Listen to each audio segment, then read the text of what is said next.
నమస్తే, నేను మీ Gopi. Welcome back to our channel. ఈరోజు మన వచ్చరికి ప్రముఖ నిర్మాత చిట్టిబాబు గారు ఉన్నారు. సార్ నమస్తే. సార్ నమస్తే సార్, మళ్ళీ వేణుస్వామి తెర మీదకి వచ్చాడు. సమంత నాగ చైతన్య విడాకుల తర్వాత మరలా ఈరోజు శోభితకి నాగ చైతన్య ఎంగేజ్మెంట్ అయింది. మరలా జాతకం చెప్పారు. ఈసారి జాతకంలో కూడా విడిపోతారు అన్నట్టుగా చెప్పాడు. సో దాని మీద మీ స్పందన ఏంది? ఈరోజు వాళ్ళ వైఫ్ ఎవరైతే ఉన్నారు ఆమె కూడా వాణి గారు. సో ఆమె కూడా ఈరోజు చెప్పారు, మీడియా వాళ్ళే మా ఆయన ఇట్లా రోడ్డు మీద లాగేస్తున్నారు అన్నట్టుగా. సో ఆమె చెప్పే దాంట్లో ఏది నిజమంటారు, లేకపోతే వేణుస్వామి తప్పంటారా? వేణుస్వామిది తప్పు అని దాంట్లో నేను వేణుస్వామి తప్పు చేశాడు, క్షమాపణ చెప్పాడు. దేవుడికి దేవతలకి క్షమాపణ చెప్పాడు. ఏది జగన్ విషయంలో ఆయన చేసిన తప్పు ఘంటాపథంగా చెప్పాడు. కదా అంతకుముందు ఇంకో మాట కూడా చెప్పాడు కదా. మీడియా ఈ మాట పట్టుకుంది, ఆ మాటను పక్కన పెట్టింది. ఆయన ఇంకో మాట కూడా చెప్పాడు. ఏమైనా ముగ్గురు కలిసి కనుక పోటీ చేస్తే ఆంధ్ర రాష్ట్రంలో హడావిడి కల్లోలో ఉంటుంది అన్నాడు.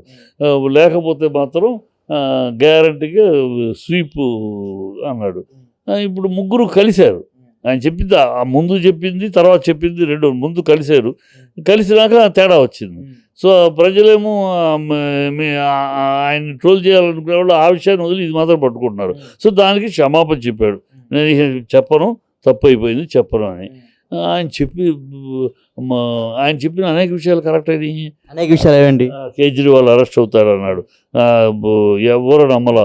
నేను కూడా డిబేట్లో, నాలాంటి వాళ్ళ డిబేట్లో బీజేపీ అంత సాహసం చెయ్యదు. అపోజిషన్ లీడర్స్లో మమతా, కేజ్రీవాల్ అనేవారు పవర్ఫుల్. వాళ్ళని కనుక కదిలిస్తే, వాళ్ళ కనుక ముట్టుకుంటే భూకంపం వస్తుంది.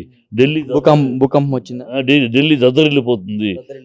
ఎక్కడైంది అని చెప్పారు. మేమంతా కూడా అన్నాం, మేమంతా అరెస్ట్ చెయ్యదు, బీజేపీ అలాంటి సాహసం చెయ్యదు, అనవసరపు అల్లర్లకి కారకులు అవ్వదు. కేజ్రీవాల్ మిగతా వాళ్ళని అరెస్ట్ చేస్తారు కానీ కేజ్రీవాల్ దాకా వెళ్ళరు అనుకున్నాం. మరి ఈయన మాత్రం ఎట్టి పరిస్థితుల్లో కటకటాలకు వెనక్కి వెళ్ళక తప్పదు కేజ్రీవాల్ అని చెప్పాడు. ఈయన స్ట్రాంగ్గా చెప్పాడు. మరి వెళ్ళాడుగా కేజ్రీవాల్, ఏమీ అవ్వలేదు. ఎస్ఆర్హెచ్ గెలుస్తుంది, ఓడిపోయింది కదా. వైసీపీ పార్టీ గెలుస్తుంది, ఓడిపోయింది అన్నారు కదా. ఇప్పుడు అదే చెప్పారు ఇందాక, వైసీపీ గెలుస్తుంది.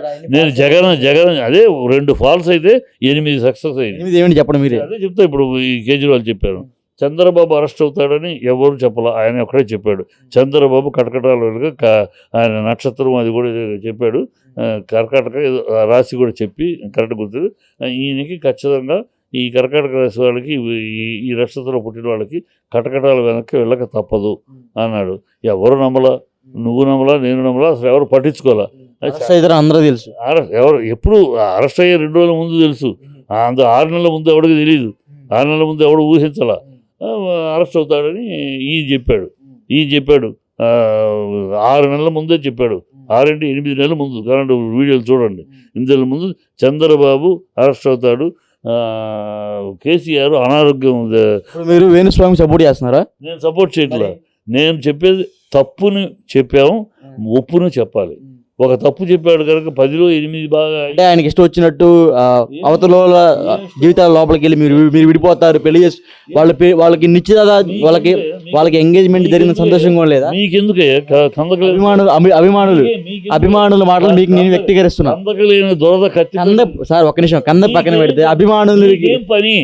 ఆయన వాళ్ళకి చెప్పాడు, గతంలో చెప్పాడు, ఇప్పుడు మళ్ళీ చెప్పాడు. మీకే గుడ్డ ఇంకా ఏదో సొల్లుబాకులు మాట్లాడకండి. ఏడు అభిమానులు. ఆయన చెప్పింది నాగ చైతన్యకి చెప్పాడు. వాళ్ళ కోపం వస్తే వాళ్ళకి రావాలి. మా కుటుంబ విషయంలో నువ్వు చెప్పాను, వాళ్ళకి రావాలి.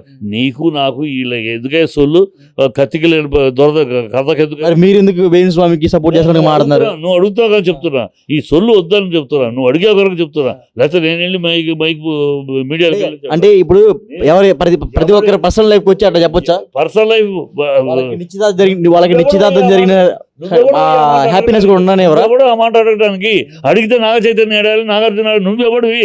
చైతన్య తరపున వాళ్ళ అభిమానులు అడుగుతున్నారు. నీకేం అధికారం ఉంది ఆ మాట అడగడానికి? అడిగితే వాళ్ళు అడగాలి. అసలు వాళ్ళు అది ఒక హెచ్చరికగా తీసుకున్నారు. అసలు వాళ్ళు ఇది పోయినసారి చెప్పాడు, మనం లేదు ఈసారి. ఆల్రెడీ చాలా మంది ఫిలిం జర్నలిస్ట్ అడిగి ఉన్నారు. ఎవడ ఫిలిం జర్నలిస్ట్ వాడికి ఏ సంబంధం? వాడు ఎవడు? వాడికి ఏం అవసరం? వేణుస్వామి చెప్పింది సమ్ ఎక్స్ నాగార్జున నాగ చైతన్య చెప్పాడు. కోపం వస్తే, మంట వస్తే కేసు పెడితే వాళ్ళు పెడతారు, వాడు ప్రెస్ మీట్ పెట్టి చెప్తారు.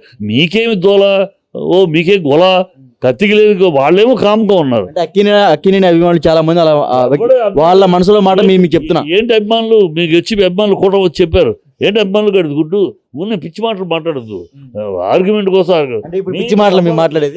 ఎస్, మీకు సంబంధం లేదు అది. If it all anything happens వాళ్ళు రియాక్ట్ అవ్వాలి. ఈ చిరంజీవి కూతురు శ్రీజాని గురించి కానీ నాగబాబు కూతురు గురించి అనేక ట్రోల్ చేశారు. ఎవరు రియాక్ట్ అయ్యారు? చిరంజీవి గారు రియాక్ట్ అయ్యారు. అప్పుడు కదా ఆగారు. చిరంజీవి గారు ఏంటి దరిద్రం ఎందుకు చేస్తున్నారు? ఆల్రెడీ వేణుస్వామి గారు అంటే ఒక్క నిమిషం శ్రీజా విషయంలో మీరు ఎందుకు చేశారు? ఒక్క నిమిషం వేణుస్వామి గారు మాట్లాడదాం సార్, పాయింట్ పోయి మాట్లాడదాం. వేణుస్వామి గారు రీసెంట్గా ఒక వీడియో చేశారు. ఎప్పుడైతే వైసీపీ పార్టీ ఓడిపోయిన తర్వాత ఒక వీడియో చేశారు, ఇక్కడ నుంచి నేను సెలబ్రిటీల జాతకాలు చెప్పను అని. మళ్ళీ ఎందుకు చెప్పారు? అంటే జనాల్లో పాష మళ్ళీ రావడానికి. ఇది కంటిన్యూటీ. ఆల్రెడీ ఆ ఫ్యామిలీ కొత్తగా వేణుస్వామి మాట మీద నిలబడ్డా మాట కొత్త వాళ్ళకి చెప్పలే ఆయన, కొత్త సెలబ్రిటీ. ఇది ఆల్రెడీ ఆయన లైన్లో ఉన్న మ్యాటర్, అందుకని కంటిన్యూటీ మ్యాటర్. ఇది చెప్పాడు, జరిగింది కనుక ఇప్పుడు హెచ్చరికగా చెప్పాడు. వేణుస్వామి వాళ్ళ నుంచి డబ్బులు ఆశిస్తున్నాడా? హెచ్చరికగా చెప్పాడు. ఇప్పుడు వాళ్ళకి మళ్ళీ మంచి శ్రేయభిలాషగా చెప్పాడు, అందుకనే వాళ్ళు ఊరుకున్నారు. శ్రేయభిలాషగా ఇప్పుడు ఏదో తప్పు జరిగిందంటారు, ఒకసారి చెక్ చేసుకుని మళ్ళీ రేపు పెళ్లికి పెట్టే ముహూర్తం, ఘనమైన ముహూర్తం పెట్టుకోవాలని జాగ్రత్త పడుతున్నారు. అది ఒక హెచ్చరికగాను. ఒక ముహూర్తం పెట్టి వేణుస్వామి గారా కాదు, వాళ్ళు ఎవరో పెట్టుకున్నారు. ఇది తప్పు అని నేను చెప్పాడు ఆధారాలతో, లెక్కలతోటి. ఇంకో ఇద్దరు కూడా చెప్పారు తప్పని, ఇంకో ఇద్దరు మంచిగా అదే ప్రాబ్లం లేదు, ఆరోగ్యం తప్పితే ఇంకోటి కాదని ఇంకోళ్ళు ఎవరో చెప్పారు. ఇలా ఉండగా ఆయన గతంలో చెప్పింది జరిగింది కనుక ఆయన దాని ఎక్స్టెన్షన్. ఇది కొత్త కాదు. కొత్తగా ఆయన చెబితే మీరు మాట్లాడాలి. ఇది ఆల్రెడీ చెప్పాడు, చెప్పింది జరిగింది, ఇప్పుడు ఎక్స్టెన్షన్. మళ్ళీ ఆ తప్పు జరగకుండా ఒక హెచ్చరింపుగా చెప్పాడు. వాళ్ళు అలాగే తీసుకున్నారు. నాగ చైతన్య వాళ్ళు తీసుకోబట్టే సైలెంట్గా ఉన్నారు. లేకపోతే ఈ పాటి వాళ్ళు రియాక్ట్ అయ్యేవారు కదా. తీసుకోబట్టి వాళ్ళ బదులు వాళ్ళ ఫ్యాన్స్ అందరూ రియాక్ట్ అవుతున్నారు. వీళ్ళు అనుకుంటా ఫ్యాన్స్ ఏమి అనరు, కానీ వీళ్ళు ఏం అనలేదు. వాళ్ళు కూడా ఆఖరికి ధూళిపాల ఫ్యామిలీ వాళ్ళు కూడా ఏం మాట్లాడాల. వాళ్ళు రియాక్ట్ అవ్వాలి కదా, ఎవ్వరు రియాక్ట్ అవ్వాలి. ఎందుకంటే ఇది ఏదో చెప్పారు, సలహా కింద, సూచన కింద, ఒక హితవు కింద, ఒక హెచ్చరిక కింద తీసుకున్నారు, స్టడీ చేసుకుంటున్నారు. ఈ లోపల మీకేం దోలని? వేణుస్వామి కన్నా వేరే పురోహితులు ఎవరు లేరంట మంచి వాళ్ళు? లేని దొరద మీకెందుకు? వేణుస్వామి కన్నా వేరే పురోహితులు ఎవరు లేరా? వాళ్ళకి లేని దొరద మీకెందుకు? వాళ్ళది మీరెందుకు వెళ్ళి కడుగుతారు? వాళ్ళు కడుక్కోగలరు, మీరెందుకు వెళ్ళి కడుగుతారు? ఎవరు వెళ్ళి కడగరు, మీరు కడుగుతున్నారు, ఎవరు కడగరు, మీరు అదే చేస్తారు, కడగట్లా. మీరు చేస్తున్నారు, ఇప్పుడు వేణుస్వామి సపోర్ట్ చేస్తా. మీరు మీకేం దొరద? అతను చెప్పాడు, వాళ్ళిద్దరు మీరు చేస్తున్నారు, వేణుస్వామి సపోర్ట్ చేస్తా. నేను వేణుస్వామిని సమర్థించడం కాదు, మిమ్మల్ని విమర్శిస్తున్నా. మీ పని ఏంటి? మీకేం సంబంధం లేకుండా తలదొరుకుతారు ఎందుకు మీరు? మీకేం సంబంధం?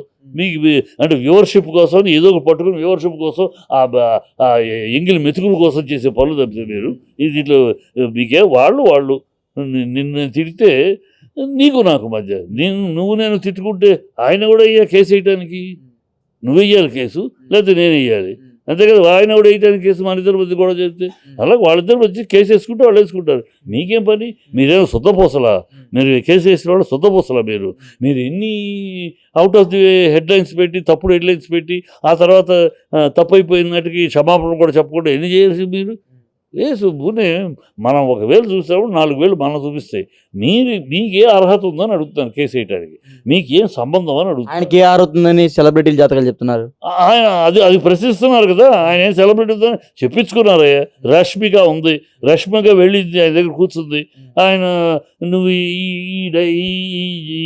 ఇక్కడ డైవర్స్ తీసుకుంటే కానీ నీ లైఫ్ బాగుపడదు, లేకపోతే నీ కెరీర్ కూడా ఉండదు, ఇంతే చెప్పాడు. అప్పుడు అమ్మాయి ఏమీ కాదు, రష్మి ఎవరికి తెలియదు ఇండస్ట్రీలో. అప్పుడు అమ్మాయి నన్ను కూడా ఇంటర్వ్యూ వచ్చింది అని 25 కంపెనీలు వెళ్ళాను, ఆడియోకి వెళ్ళాను, ఎక్కడా నాకు దొరకలేదు అని. ఆ టైంలో ఈ అమ్మాయి ఎవరు చెప్పారో ఎందుకు వెళ్ళింది. వెళ్ళినాక చూసి ఇప్పుడు నువ్వు ఈ మ్యారేజ్ నుంచి బయటపడితే తప్పితే మీ ఇద్దరిది కలవదు, నీ జీవితం కూడా అడ్డుగా ఉంటుంది.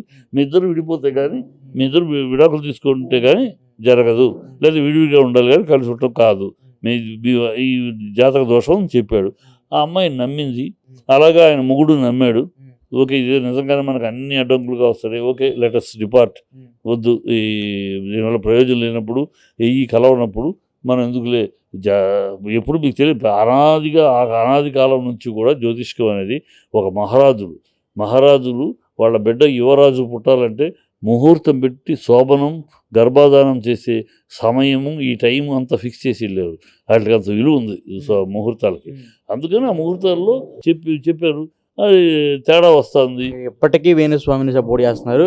వేణుస్వామిని సపోర్ట్ కాదు, నేను వేణుస్వామి స్థానంలో ఎవరున్నా సపోర్ట్. అంటే రీసెంట్ గా ఒక వీడియో మనం కూడా చేసాము, అన్నదానికి చేసాము. సో అప్పుడు కూడా ఆయన మీరు సపోర్ట్ చేస్తా మాట్లాడుతుంటే ఆయన ఇన్స్టాగ్రామ్ లో పోస్ట్ చేసుకున్నారు. నేను చూసేదాన్ని. సపోర్ట్ అంటే మీరు కోరుకున్నట్టు తిడితే కరెక్ట్ సపోర్ట్ చేస్తా మాట్లాడుతుంటే ఆయన దగ్గర మీరు మంచి పేరు కొట్టేయచ్చు అని. అవతల పక్క వాళ్ళ సెలబ్రిటీల జీవితాలు నాశనం అవుతుంది. అదేవిధంగా సెలబ్రిటీలకు సంబంధించిన జర్నలిస్టులు ఎవరైతే ఉన్నారో సినీ జర్నలిస్టు వాళ్ళందరూ కూడా ఆమె కేసులు వేయడానికి రెడీగా ఉన్నారు. నాకు వేణుస్వామికి ఎక్కువ, నాగార్జున ఎక్కువ. ఏం మాట్లాడుతున్నావు నువ్వు? నాకు వాళ్ళు ఎక్కువ అవుతారా వీళ్ళు ఎక్కువ అవుతారా? జర్నలిస్ట్ ఎక్కువ తక్కువ అవుతారా? తప్పు. అది ఎవడైనా సరే మీకు అవసరం లేనిది మీకు ఆ దురద మీకు ఎందుకు? వాళ్ళిద్దరు చూసుకుంటారు. తప్పు జరిగితే వాళ్ళు కేసేస్తారు, లేకపోతే నిందిస్తారు, లేకపోతే చేస్తారు. మీకేమి మీకేం సంబంధం? మిమ్మల్ని ఏమైనా అన్నాడా? ఆయన చెప్పిన జ్యోతిష్కంలో మీకేమన్నా మీ పరువు పోయిందా? మీ మర్యాద ఏమన్నా పోయిందా? మీ సెల్ఫ్ రెస్పెక్ట్ ఏమైనా దెబ్బతిందా? ఏ కారణం చేత మీరు కేసులు వేస్తారు? ఏం చేస్తారు? నాకు అర్థం కాదు. బుద్ధి ఉండాలి కదా. మీకు ఏం సంబంధం? అది వాళ్ళు ఏదైనా అంటే నాగశక్తిని అడగచ్చు, ఆ అమ్మాయి శోభిత అడగచ్చు. మా పేరు పెట్టి ఇలా విడిపోతాం అన్నారు, మాకు ఇలా విడిపోతామంటే అనేక సమస్యలు వస్తాయి అని వాళ్ళు అనాలి. మీకే సంబంధం అని. జర్నలిస్టులకు మీకే సంబంధం? ఏదో పెద్ద ఇవన్నీ డిస్కషన్స్ వద్దు సార్. ఓవరాల్గా వేణుస్వామి గారు చెప్పే జాతకాలు వల్ల చాలా మంది జీవితాలు నాశనం అయితే బయట కొంతమంది అభిమానులు అయితే వ్యక్తం చేస్తున్నారు. సో అది నిజమా అబద్ధమా? ఆ చెప్పే సన్నాసి, ఆ గన్నాయి, ఆ అభిమాని ఎవడో ఏ విషయం చెప్పమాను. ఊరినే అలవోకగా ఆయన జీవితాలు నాశనం అయిపోతాయి. పడికట్టు పదాలు ఉన్నాయి. జీవితాలు నాశనం అయిపోతాయి, భవిష్యత్తు భగ్నం అయిపోతుంది, కాలము నలిగిపోతుంది. ఎంతో మంది సోషల్ మీడియాలో కామెంట్స్ పెడుతూనే ఉంటారు. సోషల్ మీడియాలో కామెంట్స్ పెట్టే చెత్త నా కొడుకుల గురించి మాట్లాడద్దయ్యా. అలా చెత్త నా కొడుకులు అభిప్రాయాన్ని తెలియజేస్తుంటారు. సోషల్ మీడియాలో పేరు కూడా పెట్టుకోవడానికి ధైర్యం లేని ఎదవలు వాళ్ళు. అమ్మ అబ్బా వద్దు అంటే అర్ధరాత్రి అమావాస్య నాడు పుట్టిన అప్రాచ్యులు వాళ్ళు కనుకే వాళ్ళు పేరు కూడా పెట్టుకోరు. పేరు కూడా పెట్టుకోవడానికి ధైర్యం లేదు. చెత్తవాగుడు ఏదో అవుతూ ఉంటారు. వాళ్ళని కూడా విలువిచ్చి వాళ్ళ మీద వాళ్ళ కమెంట్ల మీద కూడా చర్చ ఏంటి అసహ్యంగాను, దరిద్రంగాను. ఓవరాల్గా వేణుస్వామి టాపిక్ గురించి ఒక మాటలో చెప్పండి. వేణుస్వామి ఆయన పని ఆయన చేసుకుంటున్నాడు. తప్పు ఉంటే దానివల్ల బాధితులు ఎవరో వాళ్ళు చూసుకుంటారు. ఒకవేళ తప్పు జరిగింది, దానివల్ల తప్పు జరుగుతుంది, ఆయన చెప్పి దానివల్ల తప్పు జరుగుతుంది అంటే ఆ బాధితులు ఎవరైనా ఉంటే వాళ్ళు చూసుకుంటారు. వాళ్ళకి లేని దురద, వాళ్ళకి లేని మీకెందుకు, మిగతా ఇతరులకు ఎందుకు, మీకు ఎఫెక్ట్ అయిందా అడగండి. మీరు ఇప్పుడు అంటున్నావు కదా చాలామంది ఎవరో ఆయన జ్యోతిష్కాలు నాశనమైన ఎవరో ఉంటే ఆయన మీద కేసు ఇవ్వమనండి, నేను కూడా వస్తా, ఇవ్వమని రమ్మనండి. ఎవరు రమ్మని. ఊరి గాలితనంగా చాలామంది దెబ్బతిన్నారు. దెబ్బతిన్నారని నేను ఎప్పుడు అనలేదు సార్. ఇప్పుడు చాలా మంది సోషల్ మీడియాలో కామెంట్ పెడుతున్నారని చెప్తున్నా. అదే కామెంట్ పెట్టి ఏం పెట్టారు? ఆయన జ్యోతిష్కాలు నష్టపోయారనే కదా. నష్టపోయారని చెప్పట్లా, ఆయన చెప్పిన సరిగ్గా జరగలేదని. వాడికి ఏమి జరగలేదు, ఏమి జరిగింది కాదు గోపి. విషయం మాట్లాడేటప్పుడు ఇప్పుడు కూడా ఊరి గాలితనంగా మాట్లాడకూడదు, అలవోకగా మాట్లాడకూడదు, ఆధారాలతో మాట్లాడాలి. ఒక మాట మాట్లాడామంటే దానికి ఎదురు మాట్లాడటానికి సమాధానం లేని లెవెల్లో ఉండాలి. ఈ వాడిదో మాట్లాడాడు, వీడిదో మాట్లాడాడు, వాడు ఈ సొల్లు కబుర్లకంతా కూడా మనం చర్చించుకుంటూ, ఎవడో అడ్రస్ లేనివాడు, పేరు పెట్టుకోవడానికి ధైర్యం లేని వాడు చేసే కమెంట్ల గురించి మనం చర్చించుకుంటూ దాని గురించి అనవసరం. ఇప్పుడు విషయం అలా ఆయన ఇచ్చాడు, అది ఎందుకు ఇచ్చాడు? కంటిన్యూటీ కనుక ఇచ్చాడు. ఇప్పుడు అది నచ్చలేదా? నచ్చకపోతే రియాక్ట్ అవ్వాల్సింది నాగ చైతన్య, శోభిత, నాగార్జున వాళ్ళు, ఆ ఫ్యామిలీ వాళ్ళు అయితే అవుతారు, అయితే చూసుకుంటారు. లేకపోతే మీకెందుకు దూల అంటున్నాను. అది వాళ్ళు కాముగా ఉన్నారంటేనే హెచ్చరికగా తీసుకున్నారని నా అభిప్రాయం. ఆయన చెప్పిందని హెచ్చరికగా తీసుకున్నారు, ఒక అడ్వైస్గా తీసుకున్నారు, ముందు జాగ్రత్త చర్యగా తీసుకున్నారు అని అనుకుంటున్నాను. అందుకనే వాళ్ళు ఏం మాట్లాడట్లేదు. అయ్యో తప్పు జరిగింది, ఆయన పోయిసారి చెప్పినప్పుడు వినలేదు అనుకున్నాను, ఆయన చెప్పినట్టు అయిపోయింది, ఈసారైనా జాగ్రత్తగా ఈ ముహూర్తం తప్పు అంటున్నారు, ఏంటి తప్పు ఎక్కడ ఉంది, రేపు పెళ్ళికి పెట్టుకునే ముహూర్తం ఘనమైన ముహూర్తం పెట్టుకోవాలి, జాగ్రత్త పడాలి అని వాళ్ళు జాగ్రత్త పడతారు. అందుకని ఏం మాట్లాడలే. ఈ లోపల సన్నాసులు ఏదో మాట్లాడటం ఎందుకు? అది నేను